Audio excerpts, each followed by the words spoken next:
Hey everyone, this is Mr. Isometric, and in this video we are going to make this car drift. So let's get started. First thing you have to do is go into the edit, project settings, and then in the type options, just drop it down. Go ahead, click on add, and then you have to search for wheel friction. Okay, so as you can see, there is the wheel friction curve, and now we just have to click on regenerate units. Okay, so regenerating unit is completed, and now just for safety we can also click on generate button. Now let's close this window. Okay, so generation is done. Now we can go ahead and click on our wheel colliders. Now as you can see, this empty game objects over here, they are our wheel colliders, and there is some default value to this. Now the forward friction and sideways friction, they are represented in curves. So now that we have made that curve available in our node library, you can see that. Let's type in wheel collider, and then if we say get forward friction, you can see there is a node get forward friction. So let's click on that. Now if I drag and drop this one, as you can see we got wheel friction curve over here, and inside it we have get and set values of all of this value shown here. And do note that this is for forward friction only. We can get sideways friction as well.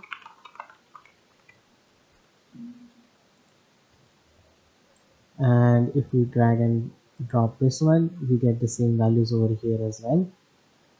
So this is the way we are going to make changes to this friction values, and then we are going to make our car drift. So I think first thing we should do is in the drifting, our front wheels have higher friction value and our rear wheels have lower friction value. And to do that we need to make a script. I will do it by script. So first thing we should do is let's tag the front wheels. So I'll just go over here and add a tag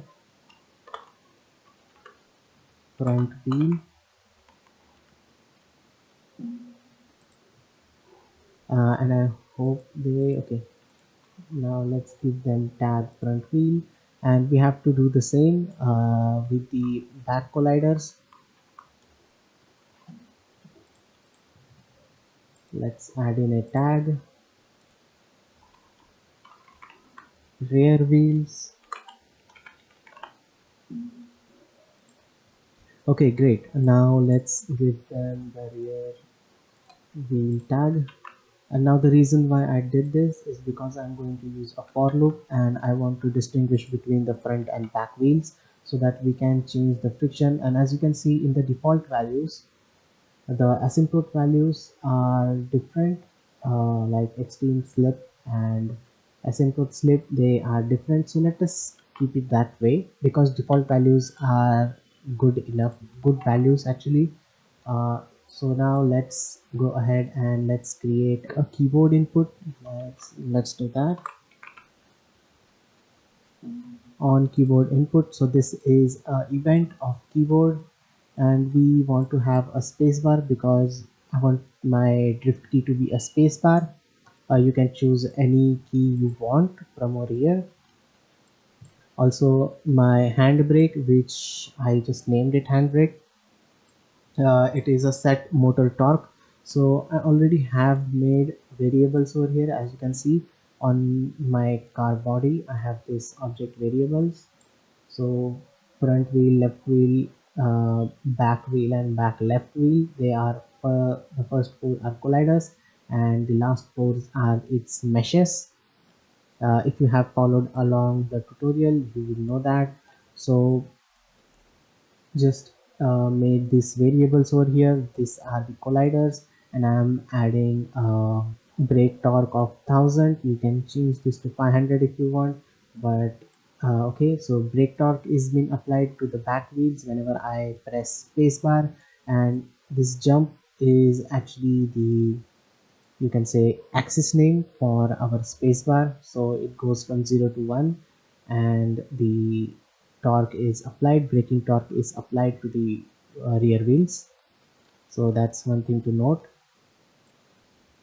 Now let's go over here, and the first thing we want to do is we want to check for the front and rear wheels. So the way we are going to do that is, let's have a for loop.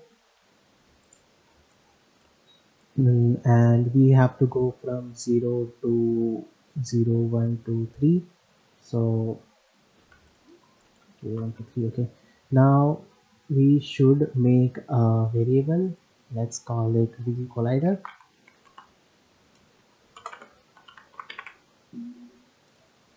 It is a game object, and now we can just drag and drop it over here.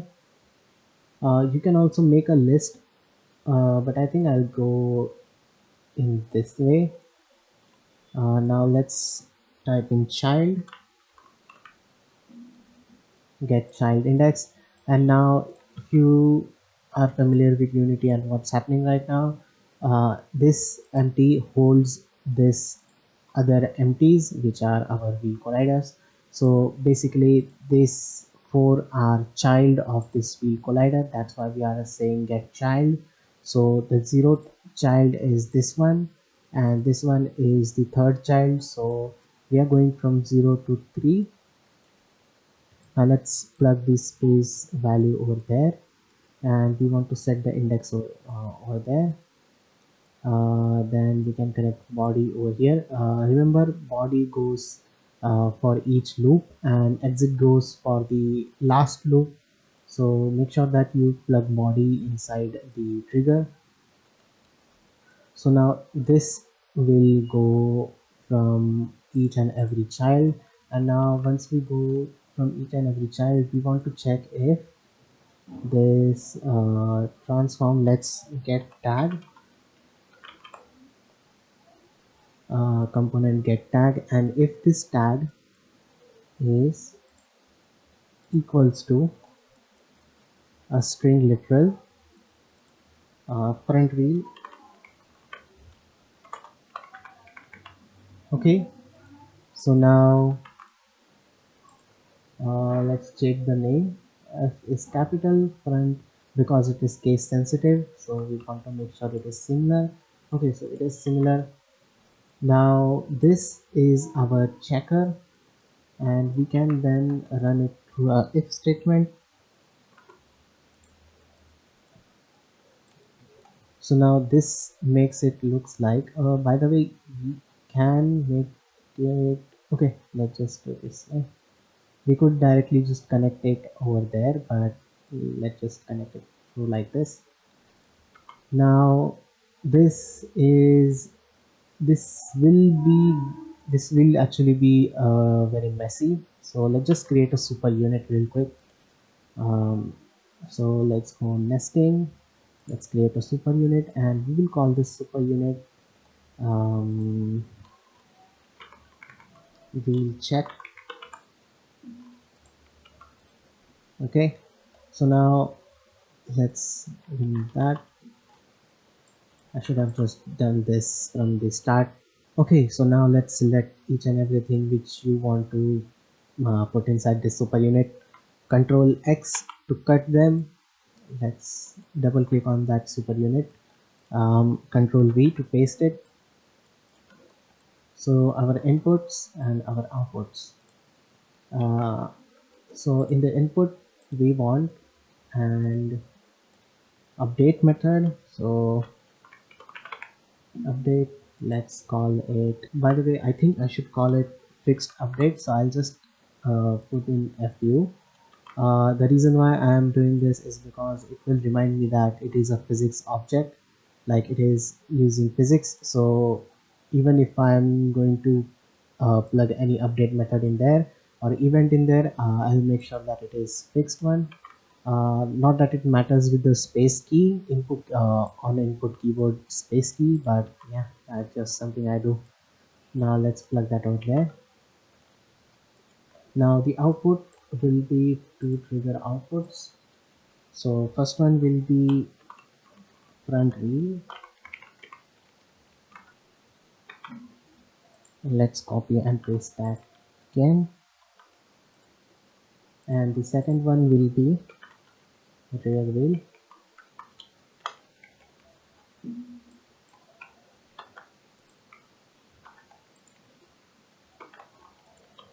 Okay, great. So now if our tag is equal to front wheel, then it is our front wheel, and if it is not, then obviously it is going to be our rear wheel. One more thing we want as a data, uh, we can also directly take our wheel collider from over here, the one which we are at currently. So just type in wheel collider. um, okay, instead of doing it like this, I think we can just make our data output. So wheel collider, and I'll just call it WC, and let's give it a type wheel collider.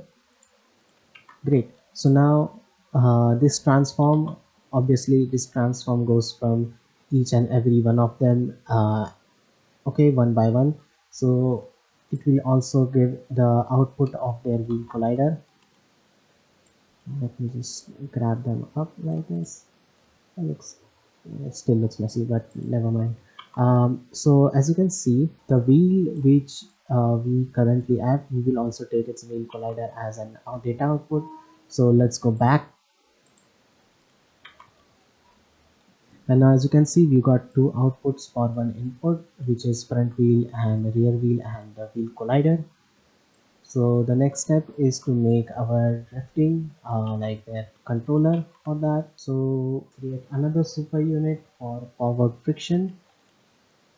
Let's add unit nesting. Let's create a super unit again, and let's name this super unit as forward friction.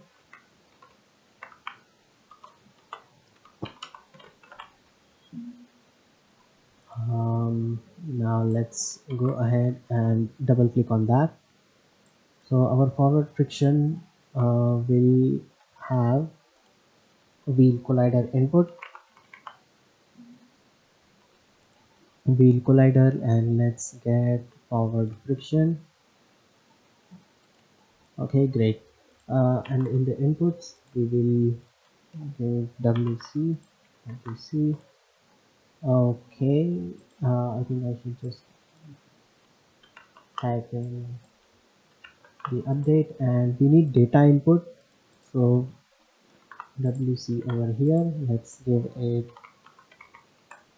wheel collider, and now the whatever wheel collider we input, we want to set its this values. So first one is get, I think we should go with the hierarchy of over here. That would actually look good for our eyes too. So for the forward friction, first one is extreme slip. So drag and drop. We go on set extreme slip,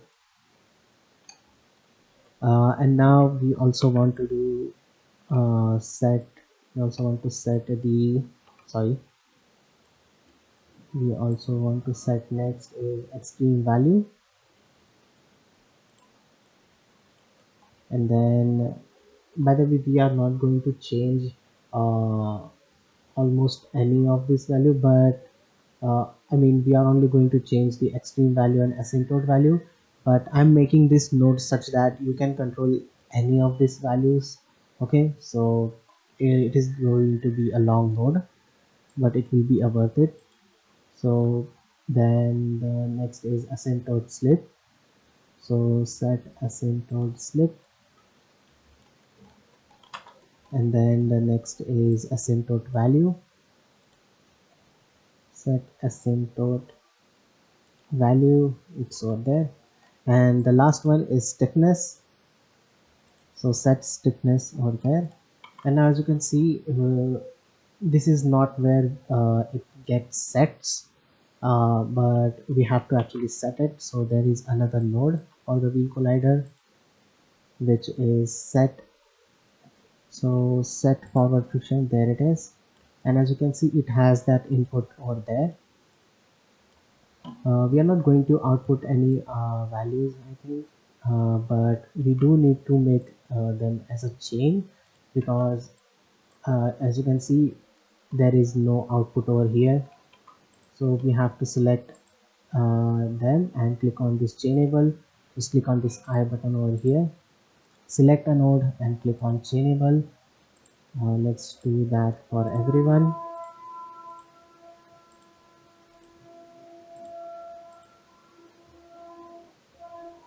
Okay, so once you're done, select this one and plug it over there. And we have to create this chain like structure. Okay, select this one, plug it over there, select this one, plug it over there. So we just are setting this one by one, each value one by one, like this. And then we are going to take the final change and plug it over there.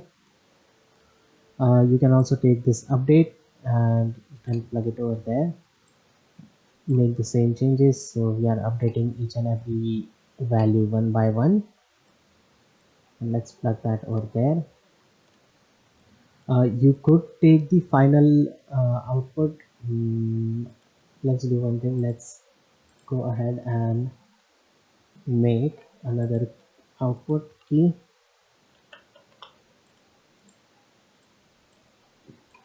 so that we can chain it later with the another node. So this is our forward friction, and we need input values of them. So let's input the data.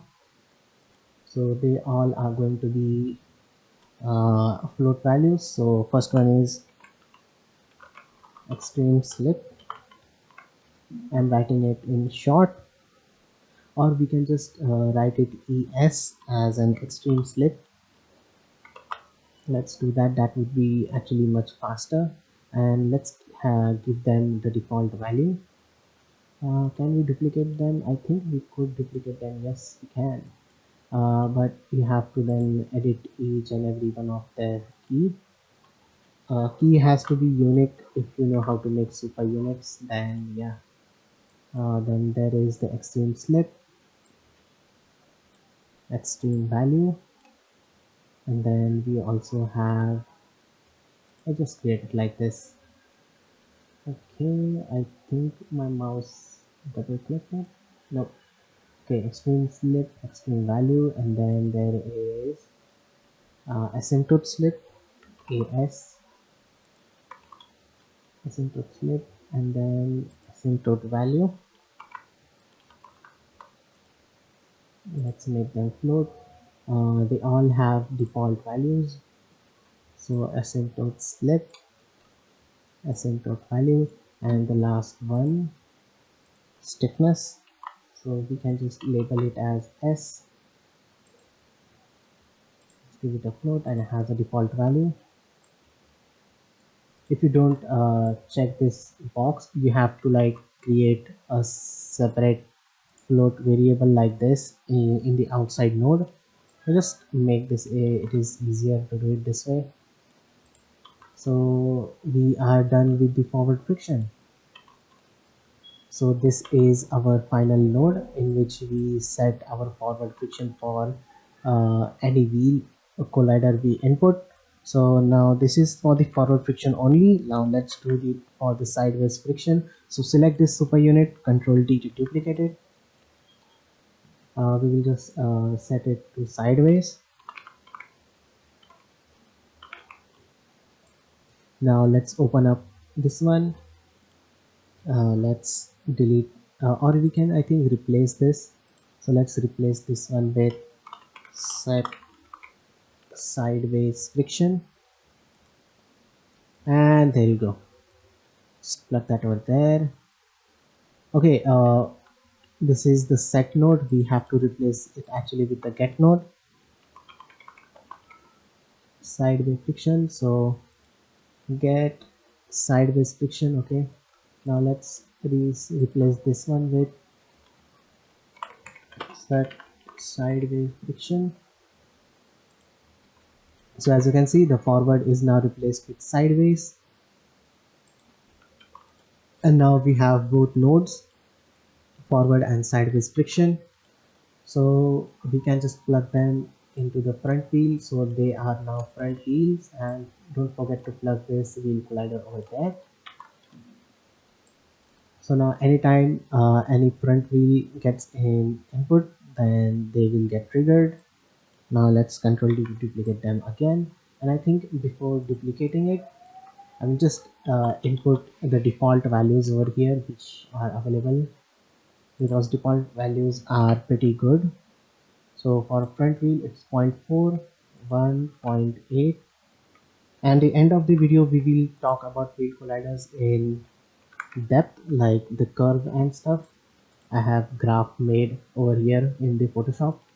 So now the extreme slip is to 0.2, 1.5, 0.75, and 1. Okay, so we got our default values right over there. Now we can duplicate it. Let's plug wheel collider over there as well, and let's plug the rear wheel this time, not the front wheel, rear wheel over there. And now let's select everything, move it down a little bit, and as you can see, with the help of super unit we made it super clean.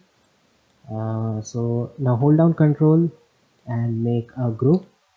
Let's call this group as drift. Now we can go ahead, select everything, control D to duplicate it,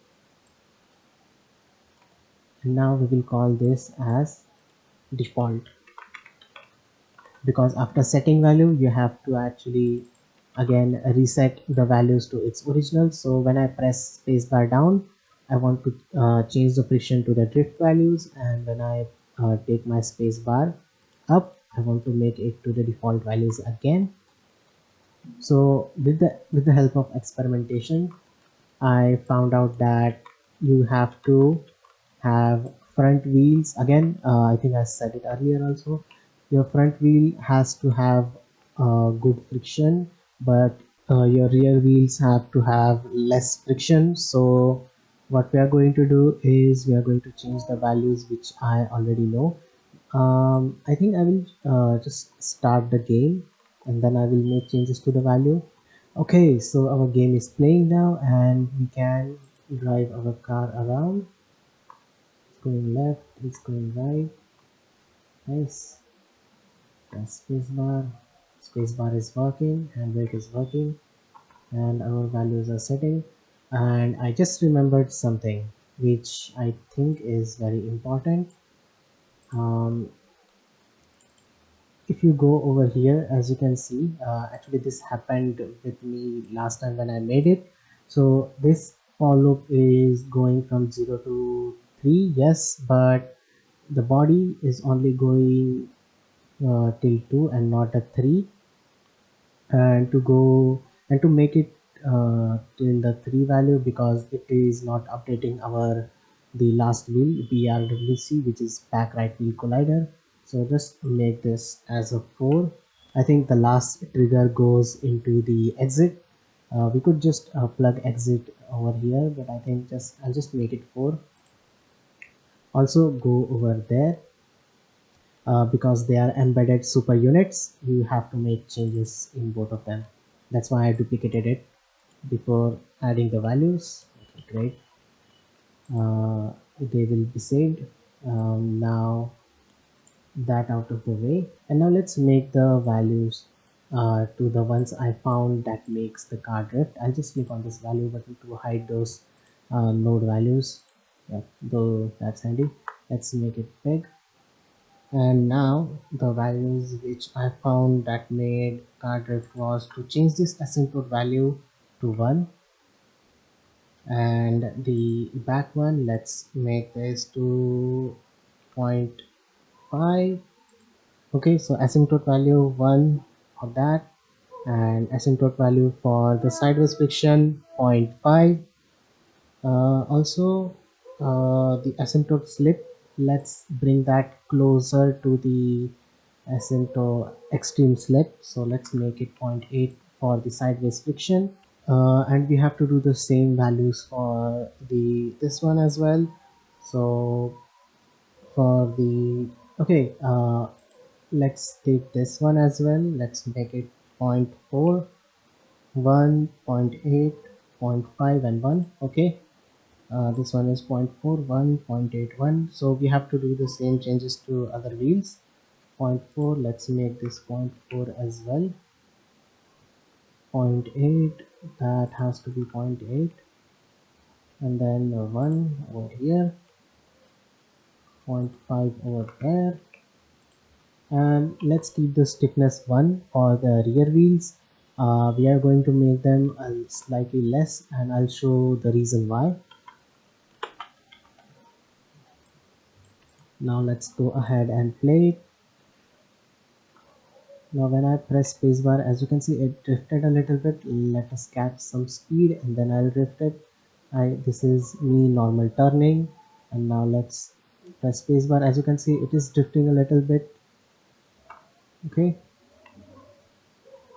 so now when I drift, by the way, my car stops completely, as you can see. And to make it not stop so early, we can change the rear wheel stiffness to something like 0.5. And now if I go ahead and drive, you see it is not stopping the car immediately, but it will stop the car. As you can see, that effect you get with this. And I think that's it with our drifting car. You can play with the values, and I will now explain what these values are and how to slightly imagine them the way I think it is. And yep, it's drifting quite nicely. So these are the values that were good for me, and I'll make it full screen so that you can see. So these are the values that I found went good for me. You can also change this to zero point 0.3 if you want. You can also make this higher than 1, say 2, so that it has more grip on the road. But that's on you to experiment. And now we will talk about these values. So I hope you have taken screenshots and everything. And default is the same values which are there. Okay, great. So now let's talk about these values. So forward friction is when my car goes to and fro in the y-axis, as you can see. So and the sideways friction is where with my wheels going from in the x direction. And there is a documentation of Unity which I read, and it gave me a brief idea of what it is. At first they said that it is a curve of two spline pieces on the extreme and asymptote points. So at first I thought them something like this, I visualized them something like this, but later when they said that it goes from 0 comma 0, which is x and y in any graph, typical graph. So x means slip and y means force. So I just assumed that extreme slip is actually over here and extreme value is over here. So let's go ahead and visualize that. So this is the default sideways friction. As you can see, the extreme slip is 0.2, extreme value is 1. So this is the slip value, asymptote slip is over here and asymptote value is over here. So the forward default friction is this. Now the reason why I'm showing this is because you can visualize the graph and you can create your own. So the more this asymptote value is near to the extreme, the more it slips faster, and the more this extreme value is near to the asymptote, I mean like taking this and moving it up over here. So let me just show you the front wheel. Let me hide this graph. Let's create a clear graph. So I think our values were something. Let us see. So for the front wheel, our friction has to be maximum. So we change the value from 0.41, 0.81, 0.4, 1, 0.8 and 1. So at this point the force is higher, so friction is higher, and the slip is less. The slip is actually the same, zero point 0.4 and 0.8 for them. So transitioning from this point to this point, which is friction, and from this to this slip is gradual and same, and the force is not decreasing, so our car's friction is higher. I can see, you can see that. And then if we go ahead and check on the another value, which is the sideways friction of the front wheel, I think I made this front wheel forward, and then this is front wheel sideways friction. It looks something like this. Hopefully my values are correct. So the front wheel sideways 0.4, 1, 0.8, 0.5. Okay, so 0.5, 0.5. Okay, so these are the different values. I think I have accidentally set it wrong. Let me just erase them. So let us just erase everything. Let's do it all over again. So our first value is, so extreme slip, which is 0.4. And now let's open up our game, and then extreme value is 1. Okay, so at this point we will not slip in this region from extreme slip to extreme value, going from 0 to 0 we will not slip, and after this we will start to slip. So now let's go in our game, 0.8 and 0.5. So the value is 0.8, and now this is 0.5. So the force which we had is now reduced, and we are slipping quite a lot actually. With less force there is more slipping. So less force means, if you read the documentation over here, they said that this slip, they actually calculates force depending upon the slip. So yeah, all that you have to learn is in this much region, and that's it.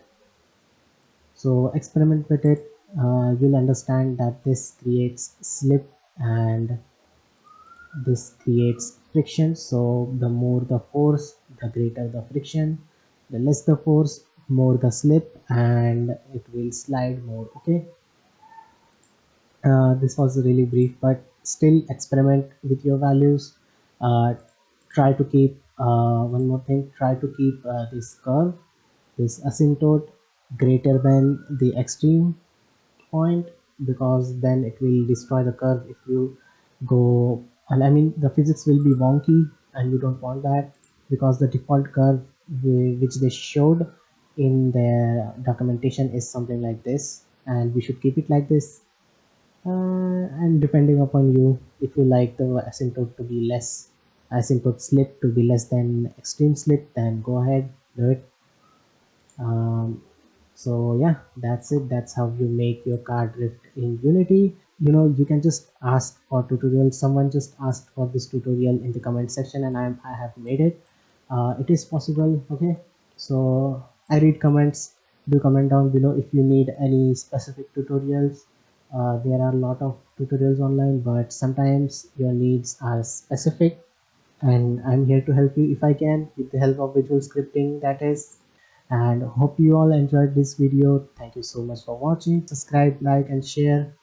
That's it. Bye bye.